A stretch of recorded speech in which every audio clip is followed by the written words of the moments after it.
Revered Uprashtrapati Ji, respected Mr. Speaker, my colleagues, excellencies, ladies and gentlemen, it is a privilege to participate in this function today to commemorate the Golden Jubilee of the Azad Hind Fauj. We have assembled here in reverence to remember the thousands of our countrymen, notably the heroes of the Azad Hind Fauj, who sacrificed their lives for the freedom of our country.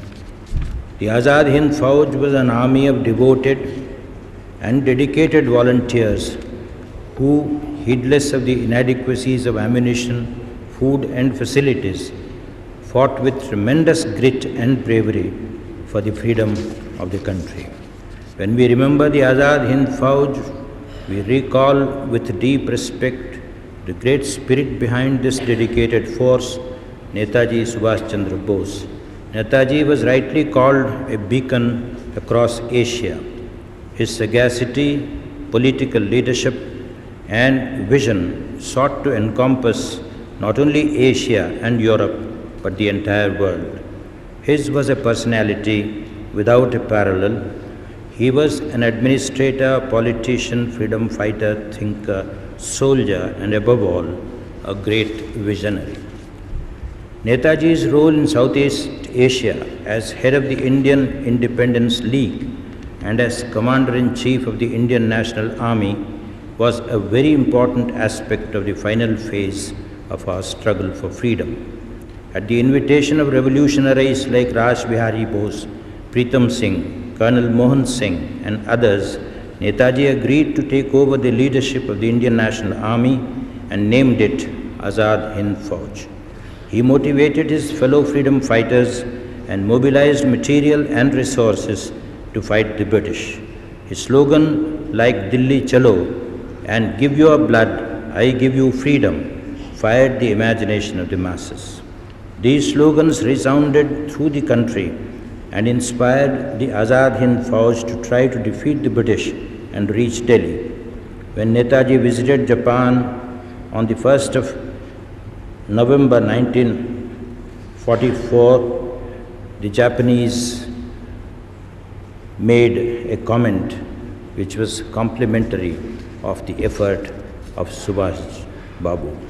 The Japanese were eventually beaten back, and the prospect of the Azad Hind Fauj liberating the nation faded away. The members of the Azad Hind Fauj were brought back home by the British and faced the prospect of severe punishment. But such had been the love and admiration that they had inspired in the heart of every Indian, that there was an outcry across the country in defense of the Azad Hind Fauj, which in turn powerfully reinforced the spirit and determination to win freedom. Pandit Jawaharlal Nehru hailed the soldiers of the Azad Hind Fauj as patriots and called for lenient treatment to them. The AICC, at its post-war session in Bombay in 1945, September, adopted a strong resolution declaring its support for this cause. The Congress took up the defense of the members of the INA, and some of you may remember the glorious scene of some of the most eminent lawyers of those days, Bhulabhai Desai, Tej Bahadur Sapru, K.N. Karju, and Panditji himself donning the lawyer's gown and appearing in court at the historic Red Fort trials. The campaign in support of the members of the INA is noteworthy for the intensity of patriotism it aroused. The director of the Intelligence Bureau at the time noted that there has seldom been a matter which attracted so much Indian public attention. The treatment of the INA members became a test of British good faith towards India. The growing nationalist sentiment that focused on the trials led to many forms of expressions, the most notable being the naval ratings revolt in Bombay in February 1946. This was followed by popular demonstrations and strikes against foreign rule, further cementing the countrywide solidarity.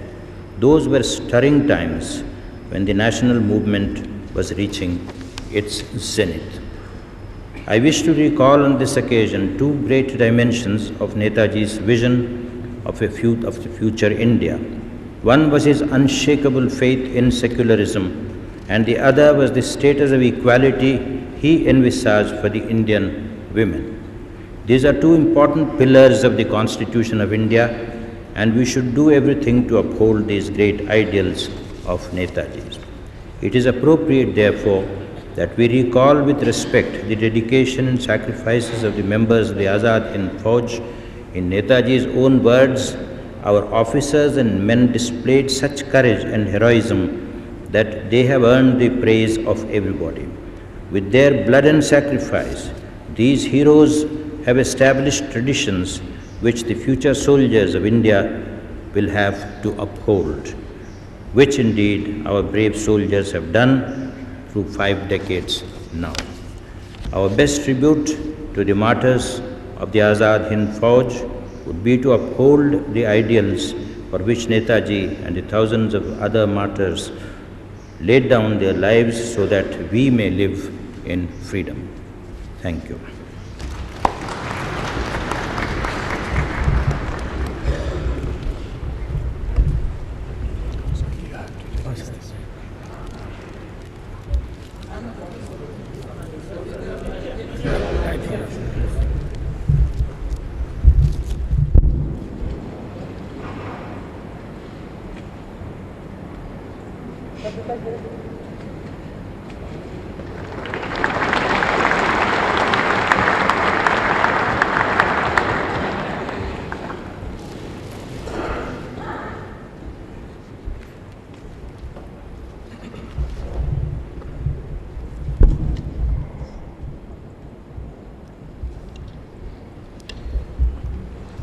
Respected Prime Minister, respected Speaker, Honorable Ministers, Members of Parliament, and distinguished friends.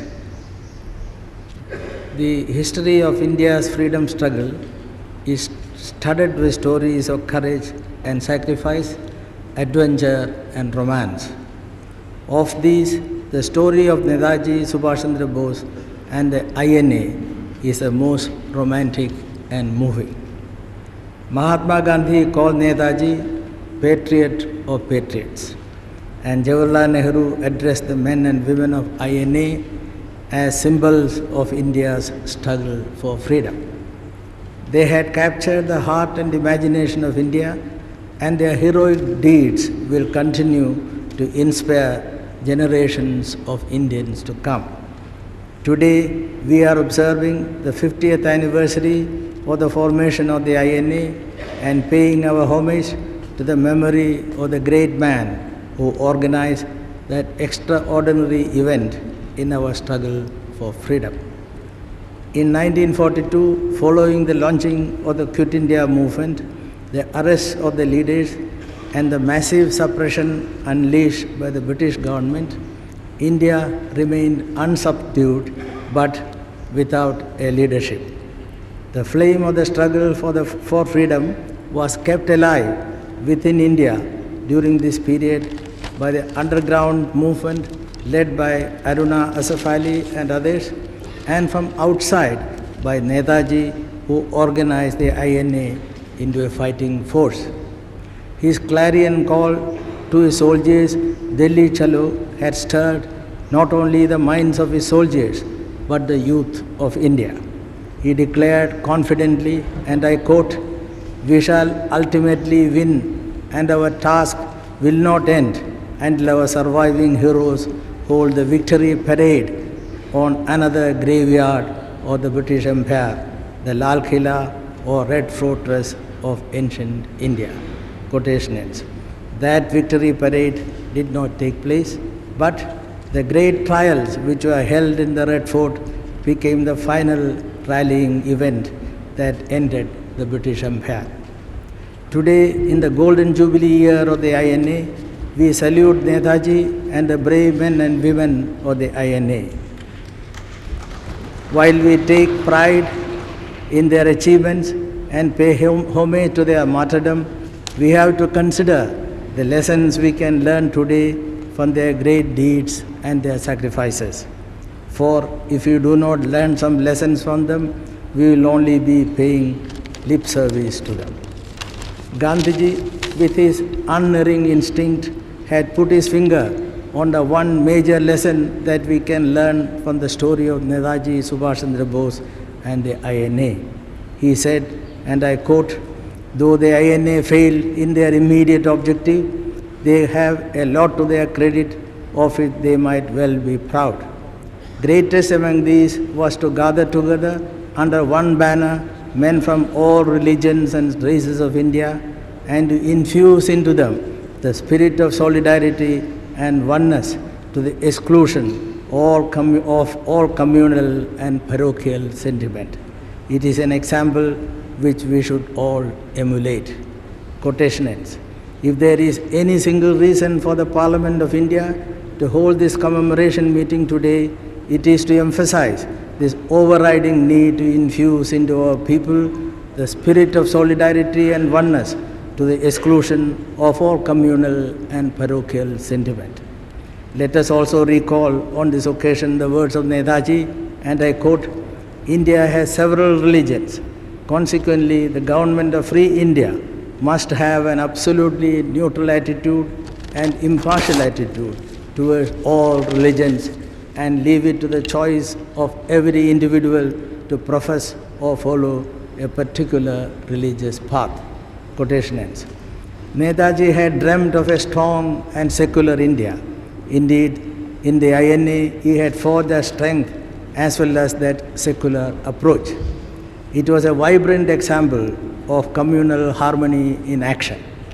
Even though everyone may not agree with him on the need for a political system of an authoritarian character, albeit for a transitional period, we have to pay heed to what he said on the need for discipline and solidarity among our people. Netaji had envisaged that, and I quote, "We must have a government that will function as a servant of the people and will have full powers to put new reforms concerning industry, education, defense, etc. in free India." He believed in the efficacy of industrialization and science and technology. He had declared, and I quote again, "No industrial advancement is possible until we pass through the throes of an industrial revolution. If the industrial revolution is an evil, it is a necessary evil. We can only try our best to mitigate the ills that have attended its advent in other countries." Quotation ends. Netaji's ideas about India's economic development were forward-looking. It was he who, as a president of the Indian National Congress, appointed the National Planning Committee under the chairmanship of Pandit Jawaharlal Nehru. The ideas put forward by that committee became the basis of the great experiment in democratic planning that India launched after independence. The contribution of Netaji and INA in bringing women into the struggle for independence is another important lesson for us today. It was a contribution in line with India's tradition in critical periods of our history. The War of Independence of 1857 witnessed it. Again, Mahatma Gandhi brought thousands and thousands of women into the non-violent freedom struggle. While inducting women into INA, Netaji recalled India's past and said, and I quote, "Our past has been a great and glorious one. India could not have produced a heroine like the Rani of Jhansi if she did not have a glorious tradition." The history of great women in India is as ancient as the Vedic period. The greatness of Indian womanhood had its roots in those early days when India had its Sanskrit culture. Quotation ends. It was in the line of this approach that he organized the Rani of Jhansi regiment as part of the INA and declared, and I quote again, "I can say with certainty that there is no task which our women cannot undertake and no sacrifice and suffering which our women cannot undergo." Quotation ends. Giving freedom and equality to women and mobilizing women power for our progress and development is another lesson that we can learn from Netaji Subhash Chandra Bose and the INA.